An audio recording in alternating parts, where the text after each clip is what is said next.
हाँ, तो बच्चों कैसे हैं आप। देखिए, आप लोगों ने फिज़िक्स में ये कहा था कि फ़िज़िक्स के जो डेरिवेशन हैं वो हमारी समझ में नहीं आ रहे हैं।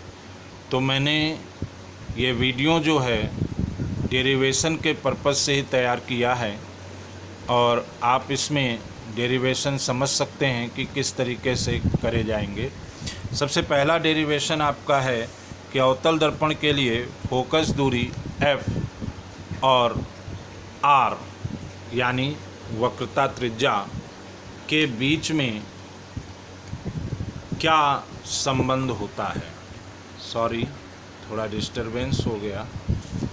तो आपने समझा कि वक्रता अवतल दर्पण के लिए फोकस दूरी और r के बीच में एक सूत्र होता है f बराबर r/2। तो उस f बराबर r/2 को हमें सिद्ध करना है। कैसे निकलेगा, इसके लिए सबसे पहले हम इतना साफ कर देते हैं जिससे कि कन्फ्यूजन ना हो आपको। पहले समझ लीजिए इस फिगर को। आप देख रहे हैं कि ये एक m और n एक अवतल दर्पण है। अवतल दर्पण इसलिए है क्योंकि इसके बाहर साइड पर पॉलिश है और अंदर साइड जो है वो परावर्तक पृष्ठ है। तो इसलिए ये एक अवतल दर्पण है जिसका नाम हमने दिया है m और n। यहाँ से कोई भी प्रकाश की किरण जाती है जो मुख्य अक्ष के समांतर होती है, यहाँ से टकराती है और परावर्तित होकर फोकस से गुजर जाती है। यह आपने पहला नियम उसमें पढ़ा होगा कि मुख्य अक्ष के समांतर आने वाली प्रकाश की किरण आप परावर्तन के पश्चात मुख्य फोकस से जाती है। और ये जो C है इसको हम लोग वक्रता केंद्र कहते हैं। तो इससे इसका अभिलंब बन जाता है, यानी ये 90 डिग्री पर रहता है। तो आप देखें कि ये कोण बना जिसको हमने I कहा, एक ये कोण बना जिसको हमने R कहा।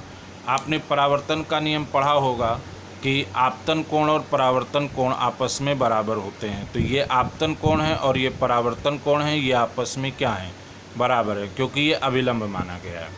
तो पहला जो नियम आपका यहाँ पर बनता है, अगर हम इसमें नाम दे दें A B, C है, F है, तो हम देखें कि कोण ABC बराबर कोण CBF ये क्यों बराबर हैं?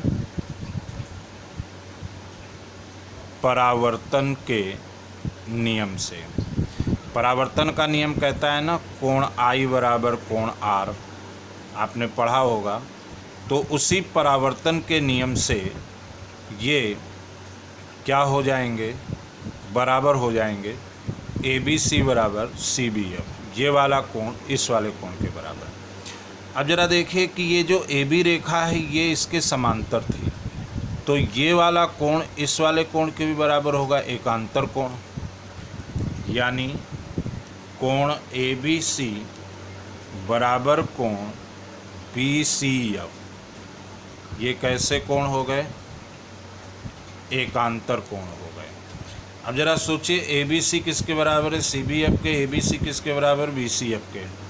तो इन दोनों से क्या निकल आया कि CBF बराबर BCF, यानी ये वाला कोण इस वाले कोण के बराबर होगा। अब अगर आप त्रिभुज BCF को देखें,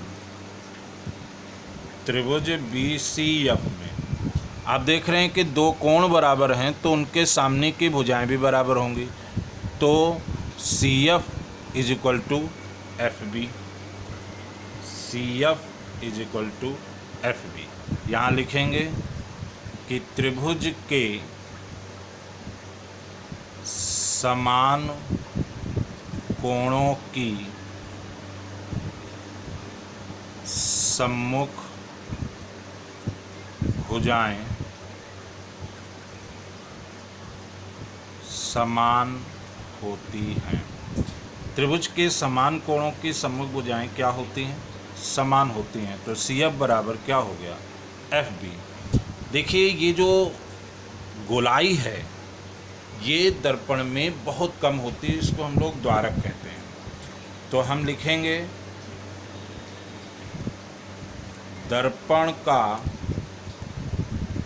द्वारक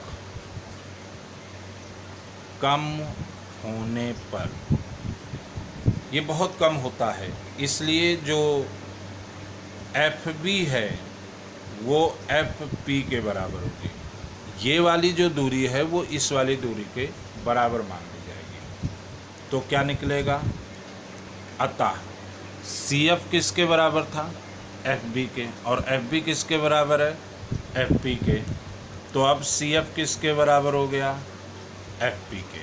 सी एफ किसके बराबर हो गया, एफ पी के। अब जरा देखिए, आपको मालूम है कि ये जो सी पी है ये आर कहलाती है, वक्रता त्रिज्या।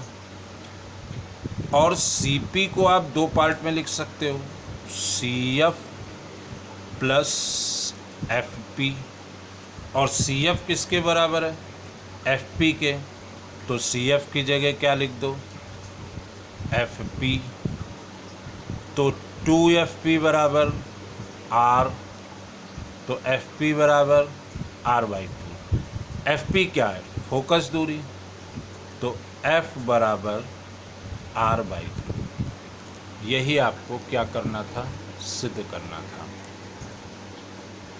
अगर इधर ना समझ में आ रहा हो तो हम इधर लिख दें कि एफ पी बराबर R/2। तो एफ पी को हम लोग एफ लिखते हैं, तो एफ बराबर R/2। तो इस तरीके से ये हमारा डेरिवेशन प्रूफ हो गया। एक बार फिर से समझ लीजिए, ये कोण इसके बराबर परावर्तन के नियम से, आपतन कोण परावर्तन कोण, और ये कोण इसके बराबर एकांतर कोण से, तो इसलिए CBF बराबर BCF। जब ये दोनों कोण आपस में बराबर हो गए तो इनकी भुजाएं भी बराबर हो गई। द्वारक छोटा होने के कारण ये FB जो है वो FP हो गया, इसलिए CF बराबर FP हो गया। CP को हम लोग R लिख सकते हैं और CP को CF प्लस FP लिख सकते हैं। तो FP plus FP is equal to R, तो 2FP बराबर R, तो FP बराबर R/2। FP को F लिखते हैं तो F बराबर R/2। तो इस तरीके से डेरिवेशन आपका हो गया। इसको कोशिश करना समझने की, कोई दिक्कत हो तो फिर से पूछना। Thank you.